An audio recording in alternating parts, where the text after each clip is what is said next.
Part 2. Trixie lay down on the couch. The others felt like she should need some much needed rest while they ironed out their individual parts of the plan and backup plans. Trixie knew hers and was about as ready as she could be, but still, something was bothering her. "Hi, Trixie," Applejack said, trotting over. Trixie jumped, then looked embarrassed. "Hello, Applejack.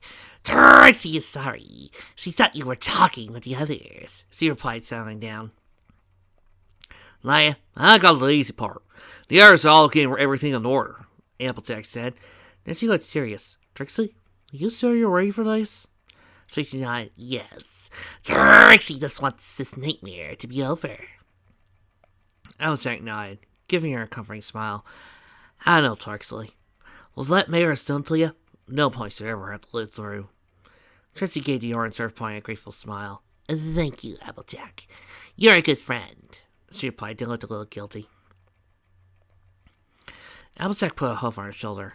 "You're still feeling guilty over taking Checker's choice, ain't you?"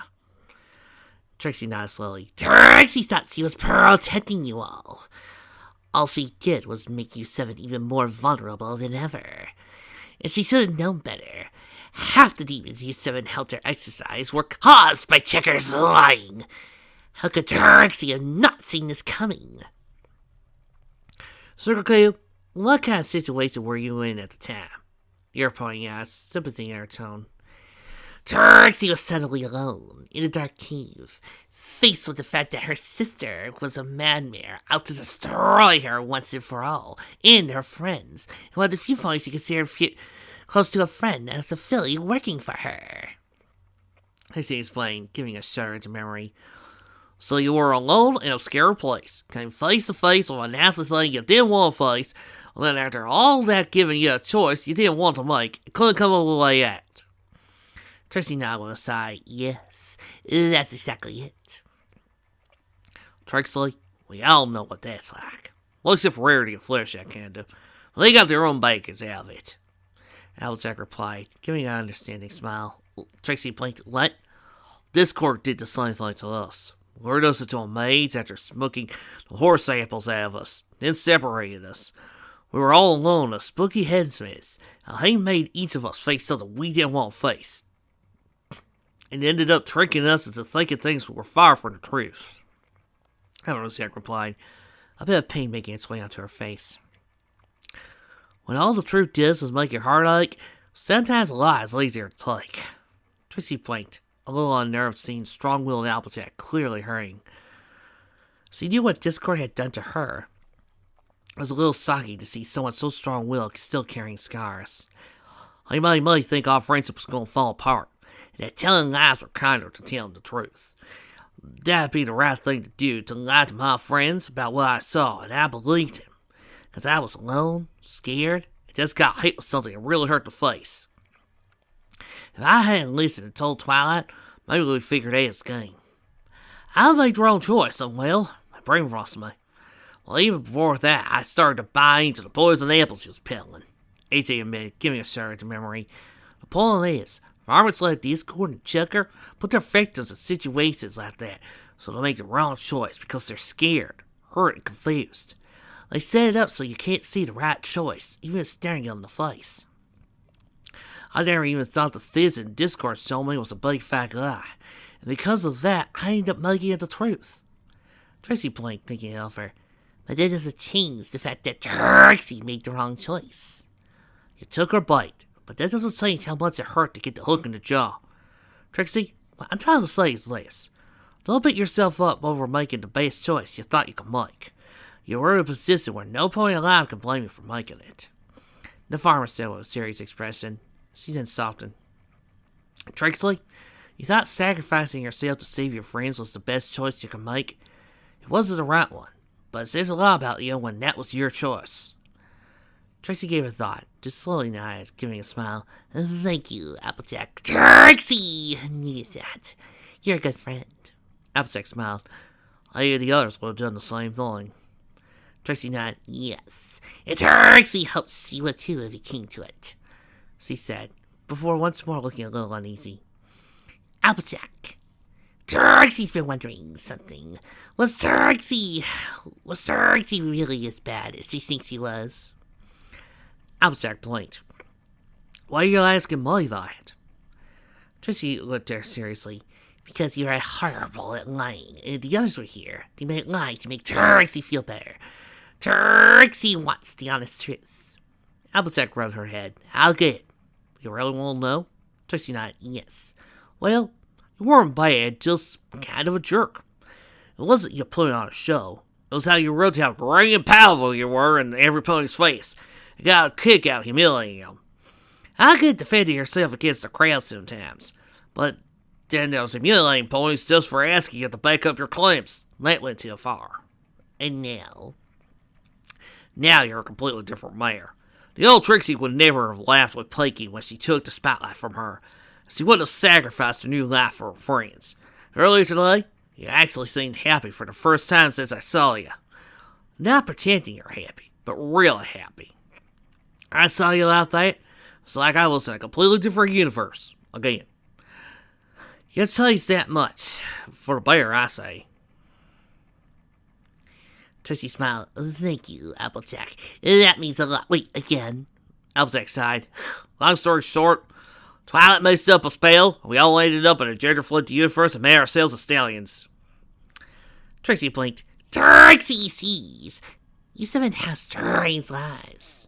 Tell me about it. Trixie then looked thoughtful, thinking about the things that had been said. Say, Applejack, by chance, would you be having nightmares about what Discord did to you? Applejack blinked. No, why would I have nightmares? Trixie narrowed her eyes in response to the mayor's horrible poker face. Alright, yeah, I do. I think we all do. Trixie smiled. Well, Trixie has something she thinks will help you all. Twilight can vouch for that. Alright, you girls know the plan? Spike whispered as he and the CMC walked into the growing crowd around the stage next morning. The trio nodded. Yep, we got it, Sleet whispered back. Well, look what the cat dragged in. Great, this is what we needed, School groaned. Diamond Tiara trotted up with her typical air of arrogance. The three little blank flanks helping out with the dragon. Just when I thought you three couldn't get any crazier. Spike snarled, but Applebloom put a hoof on his shoulder and shook her head. Better watch out. He might turn on you in the blink of an eye, Diamond added, getting Spike to growl with smoke coming out of his nose. Oh well, at least you're finally hanging out with someone else. You'll never get a cutie mark. Well, I gotta go meet my parents. We're going to watch Checker make us even richer, she said with a cackle. Sail down, Spack, said Applebloom, holding Baby Dragon back. So it ain't worth it. Yeah, she's just a bully. Wait, Skulu said, blinking. Parents? Diamond Tiara has mom. Diamond walked away, running right into Checker, now wearing the dress Rarity had crafted for her. Oh, hello, Miss Monarch, she said, giving a smile. I saw what you did back there, Checker said, causing Diamond to look a little nervous, until the mayor gave an approving grin. Good job. You really are like I was when I was a kid. Keep up the good work, and someday you might just be like me. Diamond Tiara smirked back. Thank you, Miss Monarch. I will, she said, looking up to her with a bit of admiration. All right, try again, Trixie, Twice said, sitting next to an open book. Flare-sized living room as Trixie concentrated. The showmare's horn lit up as she disappeared in a flash of purple light, appearing above the table, upside down before landing on it with a grunt and sending paper flying in all directions. Trixie sighed. Well, that went fabulously, she said in a completely deadpan voice, and Spike laughed a little. Why are you teaching Trixie teleportation again? So if the plan doesn't go right, you could teleport out of harm's way, the purple unicorn replied. That, and it would come in handy during a magic act, she stated, then gave a smile. That wasn't bad for a beginner. You just need to properly align yourself when you arrived. Trixie sighed. Well, Trixie didn't even know she could learn how to teleport in the first place. It counts as stage magic, so it's no surprise, Twilight replied, looking down at Trixie. You taught me the fireworks spell, so thought I'd return the favor. Well, thank you, Trixie said, looking grateful. She really was. Her nerves were just affecting her. After all, they were preparing for the final showdown with Checker. It was little wonder she was on edge. Dizzy rolled her eyes to look at the book her head had landed on. She got up and looked at it. A reference guide to dreams. Why are you looking that up? Because me and Pinkie Pie had a shared dream the night before last. And I think the others did too, but I'm not sure, Twilight explained, looking a little concerned. I looked up how that was possible and found out that two unicorns occasionally share dreams when their magic signatures align just right. The alignment creates a link between their subconscious minds, causing them to share the same dream. Trixie blinked. Right! But Pinkie Pie is an earth pony. An exceptionally strange one, but still an earth pony. And most of the others aren't unicorns either. Exactly. That's the strange part. Maybe our elements of harmony and the link we have through them may have had something to do with it. The unicorn replied, but didn't look too certain. Still, that isn't the only way this can happen. She continued, genuinely unnerved. Listen to this. There exists a spell in the field of psychology that allows one pony to begin sharing a dream with another pony at will.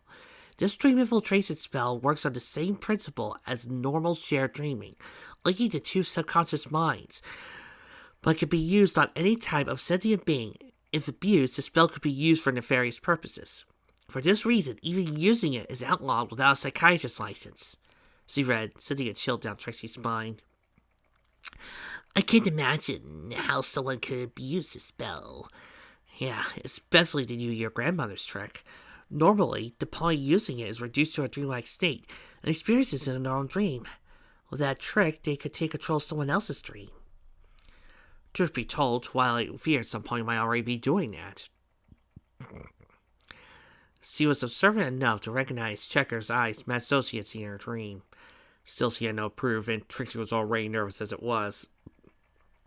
Plus, there was really no way they would be able to get Checker to confess to it, regardless, and most unicorns had a seal placed on their horns when arrested.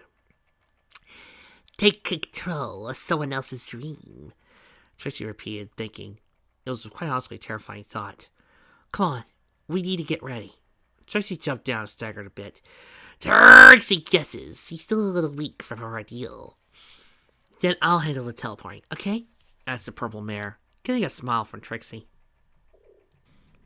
Alright, all set, said the stallion, working on the sound equipment inside the building and the stage. Excuse me. The stallion turned and saw Spike standing there behind him. Oh, hello there. Spike handed him a note. Tonight Sparkle, the princess's on-flight to Ponyville, said there's been a tease of plant you no longer need. Sorry. The stallion raised an eyebrow after reading the note. Just okay, paid? Yep. Fine by me, he said, trying out with a smile. Spike rushed over and peeked out the door before closing and locking it. Alright, come on out. Scootaloo pushed the vent open and climbed out. That was easy. Being Princess Celestia's envoy has its advances. The baby dragon replied with a chuckle and a smile. Oh, I will do this again? I don't want to hail Trixie, but why do we get this job? Apple Bloom asked, climbing up behind Scootaloo. Because we're the only ones small enough to hide if someone comes poking around, and the others all have their own jobs, Spike replied, climbing up on a stool to look at the sound equipment. The air is climbing up with him. When someone's microphone turns on, this light will turn on. Then we have to push up the lever to hear what they're saying. Then we press this button to make the sound come out the speakers, he explained, pointing out the various devices. Any questions?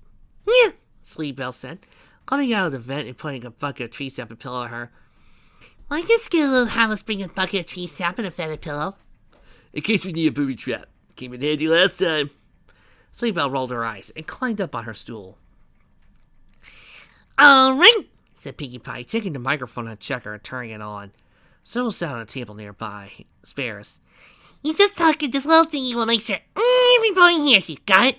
Yes.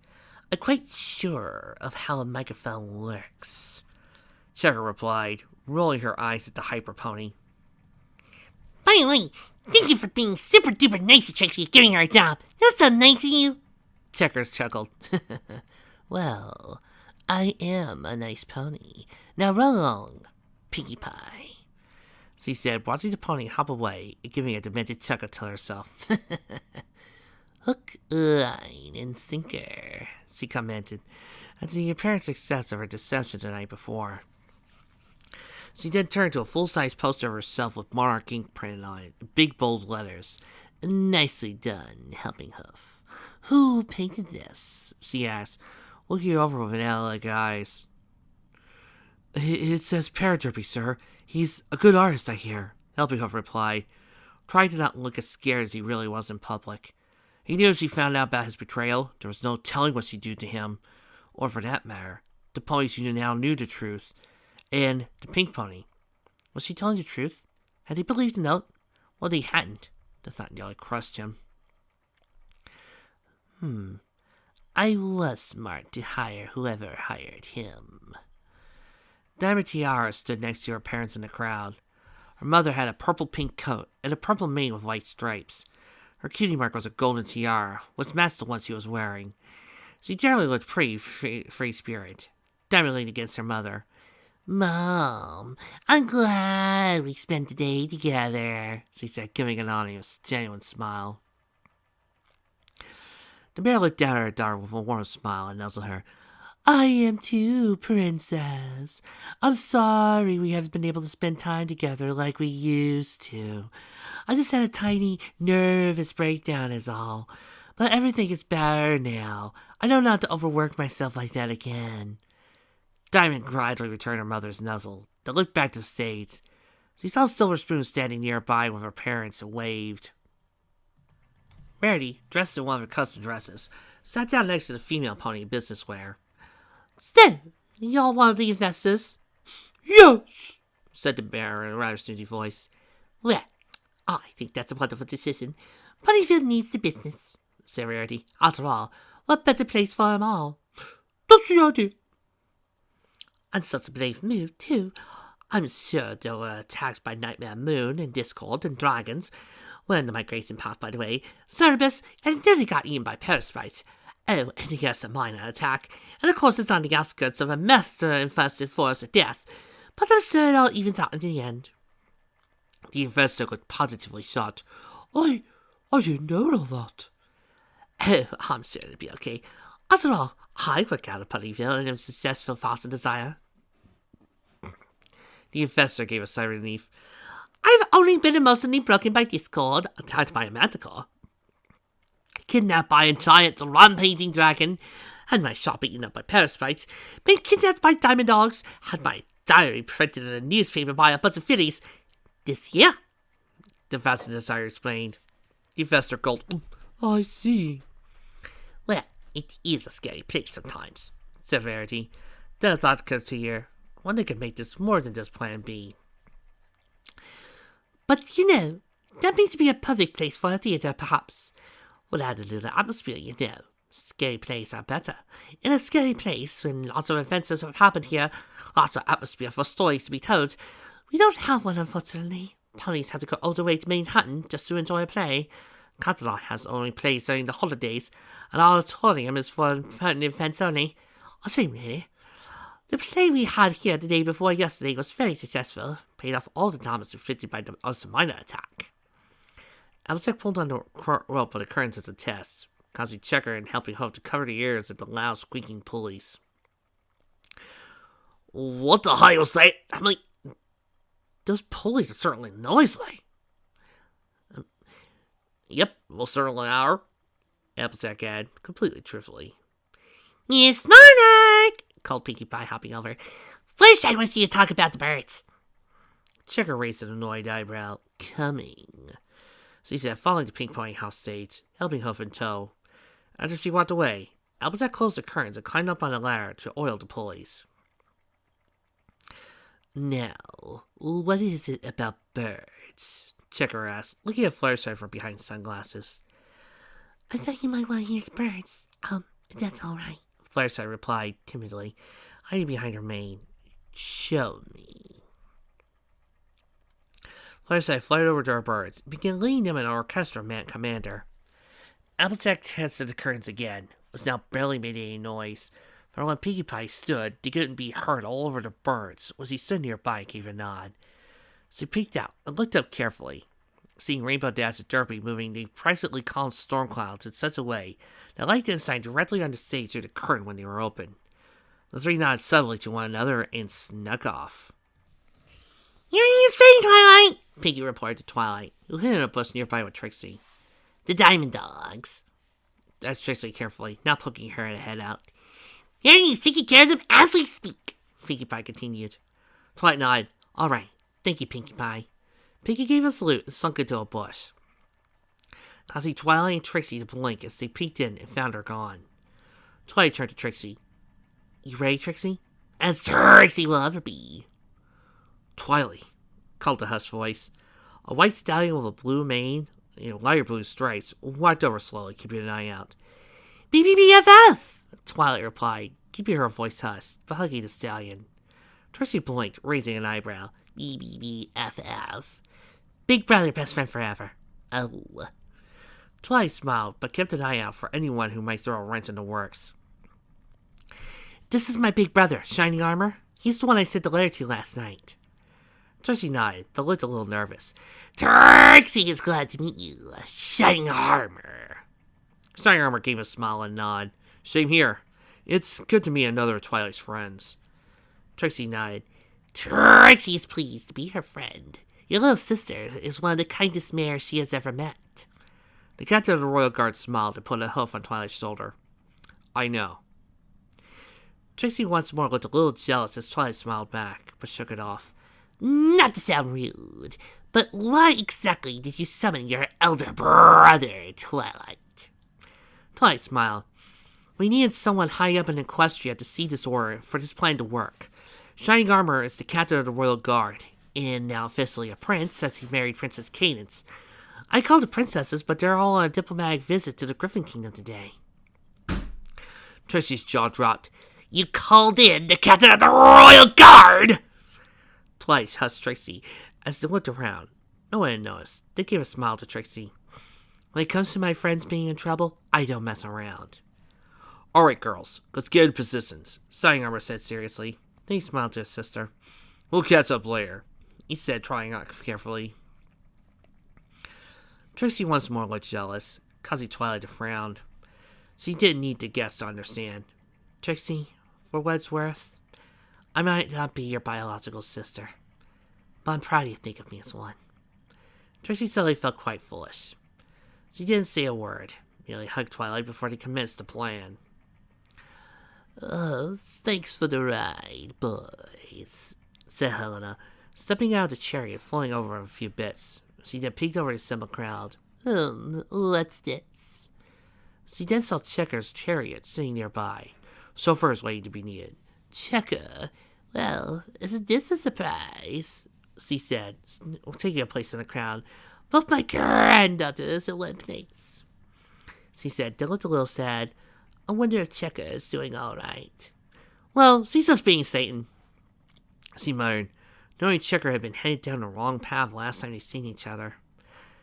Checker was applying a little makeup in the mirror, giving a deranged smirk, letting her mask crack for a moment.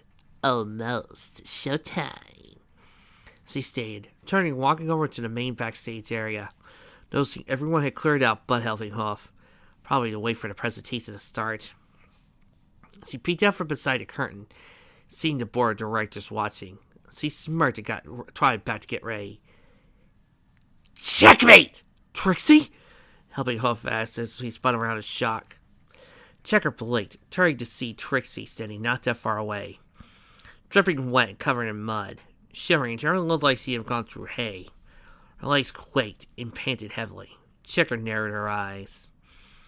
Why, hello there, Checker replied, completely unsurprised. Let me just turn this microphone off so we can talk properly, she said, her face becoming emotionless, as he pulled the microphone off and shut it off. It crossed it under Hoof, causing Trixie to give a gasp. Oops. I could be so clumsy sometimes. Checker looked over at the microphones and made sure they were all shut off before turning over to Trixie. She telekinetically pulled Trixie's mane and tail straight, revealing a similar microphone kept under her mane, so it shut off and crust. Seriously now, Trixie, did you really expect me not to see that coming? Trixie now looked genuinely scared, and she wasn't acting. How did you? I may have dropped you in the middle of nowhere. Did you honestly think I would not consider the possibility you would not stay there? Why do you think I kept the Diamond Dogs hired? She asked, looking around, making sure no one was there but her and Helping Hoof. She then gave an unhinged smirk. Such an obvious move, Trixie. Come here, steal a microphone, get me to talk about my plan while it is broadcast to the world. Please! That is so predictable. Helping Hoof slowly peeked over the microphones on the table, then back to Checker and Trixie. A conflicted, guilt-ridden look in his eye. What could he do? If that's all that matters to you, then maybe Checker was right. Maybe you are weak. Helping Hoof looked back at his fake cutie mark, then back to the scene before him, the frightened look on Trixie's face. After all that had happened to her, she still hadn't given up. She'd come all this way to try to stop Checker. A determined look appeared on his face. You see, Trixie dear, Checker said, taking her chessboard. Chess is about moving 3 steps ahead of your opponent. You tried to be 1 hoof ahead of me, and I was already 2 ahead of you. Simple as that, really. As Checker looked to her chessboard, Helping Hoof wiped up and looked at Trixie, who met his gaze. He winked at her, carefully opened his vest to reveal a microphone hidden there, activation light on. Trixie gave a hidden smirk as Helping Hoof hovered the microphone before Checker saw it. She returned to acting terrified as her sister's gaze returned to her. But still, she felt a tug in her heart. Checker, please, let's just stop this. You leave me alone. I leave you alone. We're sisters. Isn't that how it should be? Trixie asked, acting genuine. Truth be told, she did want to give her sister one last chance to turn back. She may have been a monster and had to be stopped, but there was still blood. Please, let's just end this and go our separate ways. Checker just laughed. You are in no position to tell me that. Now your options are simple. You could go with Plan B and go out there and tell them how rotten your big mean sister is. There we go, said Spike, School nodding and pressing the correct button. Go out and tell the world about Checker Monarch's big plan to ruin 6 perfectly innocent mares' lives. Checker's voice said over the speakers outside. Think he shuts the crowd before they could exclaim their shock. Shining Armor motioned some guards to come to his side and donned his Royal Guard armor. And then I act the part of the wounded mare who's been accused of such horrible things on false grounds. But guess what, Trixie? You don't have any evidence. You're 100% right about me. But who's going to believe a filthy homeless mare over the most powerful mare in Manhattan? Diana Tiara blinked as the words reached her ears. Miss Monarch? The filly asked. What's going on here? She asked, so something about what Checker said made her feel strange, kind of sick. And guess what, little sister? Your wonderful friends will vouch for you, of course, but I'll make sure that they go down with you. I will ruin them no matter what you do. Those who help the weak foul with them. Is this how the world works? Little sister, Diamond muttered, eyes streaking to pure pricks. She looked at her parents, then to Silver Spoon. The thought of saying something like that to them made her sick. Checker, how could you do this to your own sister? Trixie's voice demanded, sounding hurt and broken. Checker gave a demented chuckle. My sister. Do you really think that matters? You don't get it, do you? The strong rule the weak. I can manipulate any pony else as easy as breathing. That means I'm the strongest. That makes you and every pony else the weak. And that means you are all just my pawns to do with as I please, whenever I feel like it. That still doesn't explain why you've done this to me, Checker. It's simple, really. Ever since you were born, the spotlight has been split between you and me.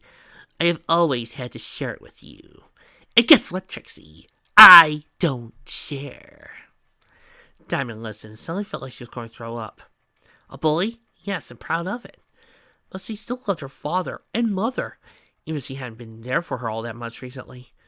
The thought of doing something like this to any of them, or even Silver Spoon, who could do that to their own family? And why did it make it feel so bad to hear? Good job. You really are like I was when I was a kid. Keep up the good work. It's Sunday. You might be just like me. Just like her, Diamond muttered, fear filling her face as it sunk in. You know, this fix seems to remember something that Mike and Reality Check seem to forget, that sometimes these bullies that you see on this TV are still people and are still being just written this way. And making them one note kind of makes you a bad writer. Only a guess as he heard the words, feeling like a knife to her heart. No, two of them. One for Trixie suffering, and one for Checker being the one that caused it. Checker, I knew you weren't the nicest pony, but, she muttered, a tear running down her face. How could you do that to Trixie? She then heard something and looked at Checker so first, who seemed panicked. She crept over to them, listening closely. Oh, this isn't good. Checker's busted. We gotta get out of here, yelled one of them, looking panic. Relax. What will we do? Pretend you didn't do anything, replied another coolly. But we're going to believe Trixie. We're accessories to a kidnapping. We don't have the excuse of being her favorite pawn like helping us. They're not going to let us off the hook. He's right, replied another. Let's bail.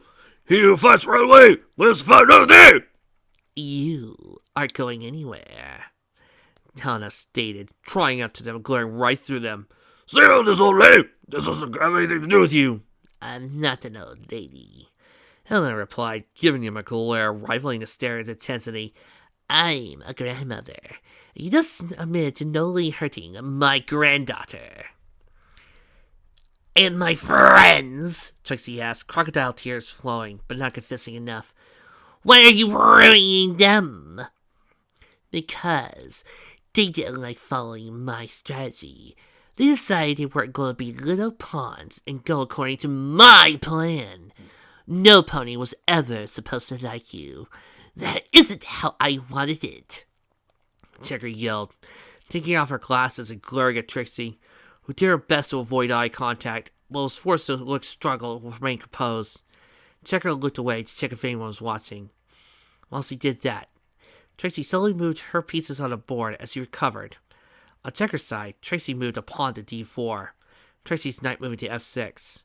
Sure, it wasn't necessary, but Trixie liked the irony and drama of it.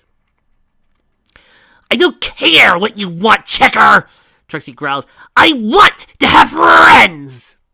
Checker growled, glaring daggers at Trixie, making her heart skip a beat. What you want doesn't matter. So now, you know what? Forget the options. Rover! Spot! Fido! Checker called, the three diamond dogs glancing up and grabbing Trixie's shoulders. Trixie struggled, but the moment Checker took her eyes off of Trixie to do another check for anyone watching, Trixie moved the board again, and the diamond dogs merely pretended not to see. Checker's knight then moved to d2. Trixie's pawn replied to e5. Checker's pawn to Trixie's pawn. You don't get a choice. You're going to be dragged off to their mind and turned into their personal slave. I'll come to pay them to let you see the sun. Just long enough to see your friends' houses torn down. After you brutally ruin their lives, Trixie asked, glaring daggers at her sister. The birds started singing. Checker gave an insane smile. Exactly. And I will make sure to give you a status report on that frequently. It's just about showtime, so, little sister, any last words before I give the order? Trixie gave a smirk. Just one. The showmare said, while she moved her eyes to the chessboard as he moved her knight to g4. Checker's pawn moved to h3 in response. Checker looked at the chessboard, aghast as he saw the pieces positioning. Something seemed strangely familiar about it. Trixie moved her knight to e3, seemingly attacking Checker's queen, so one of Checker's pawns took the knight in defense, leaving her open to Trixie's queen moving to h4 for check. Checker's side replied the only move possible, the response, pawn to g3. The queen took the pawn, leaving the king trapped. Then it hit Checker where she'd seen it before.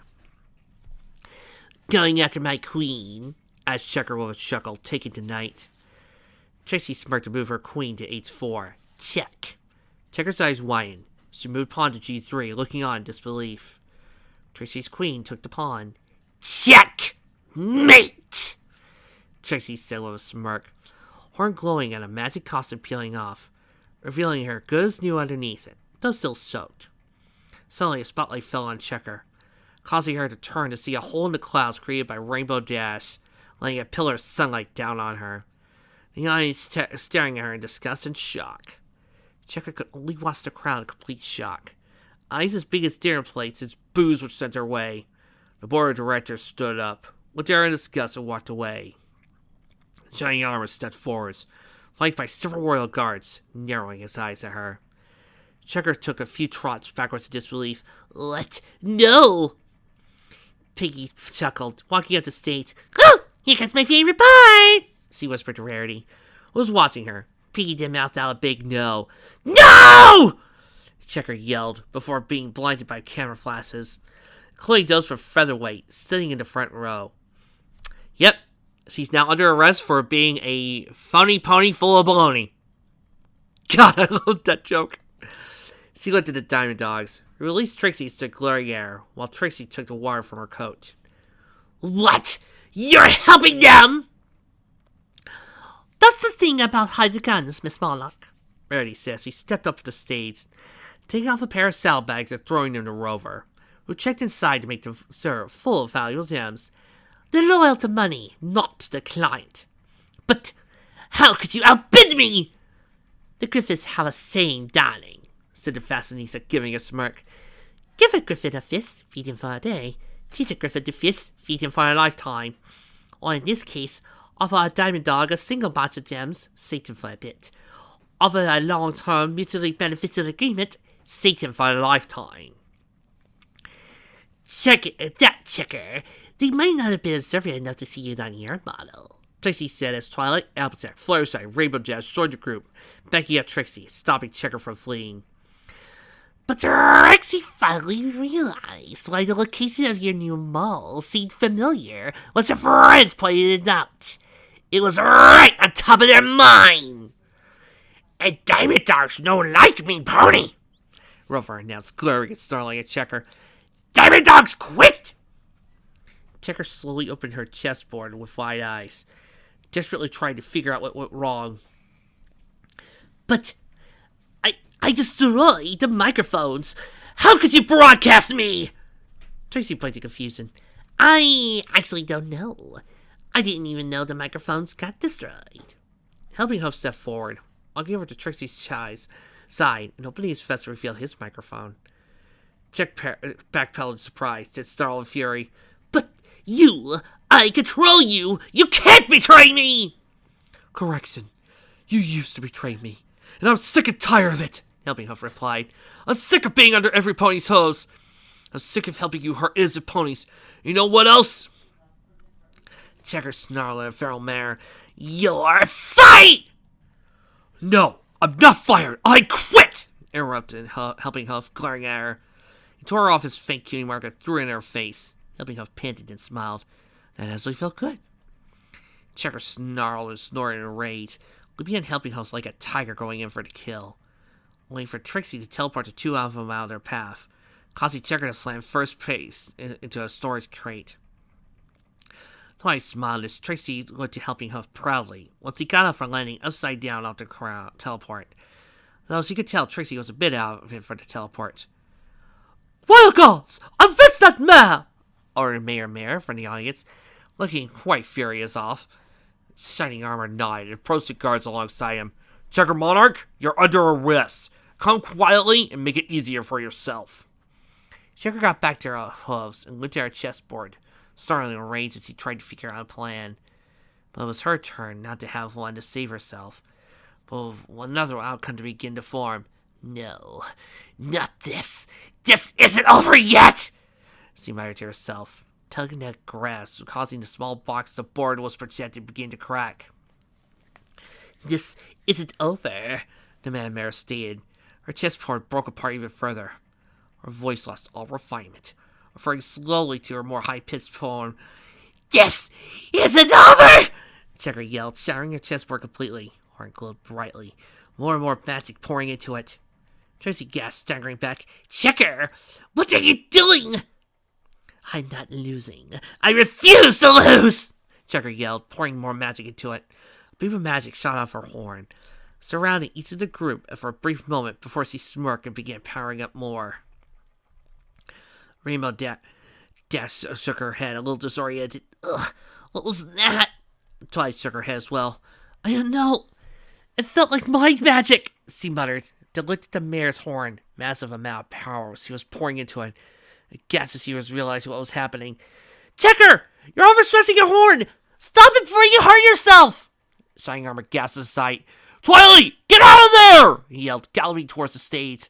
Trixie secretly put herself in front of Helping Huff. Twilight tried to raise his shield, but was too disoriented to do so.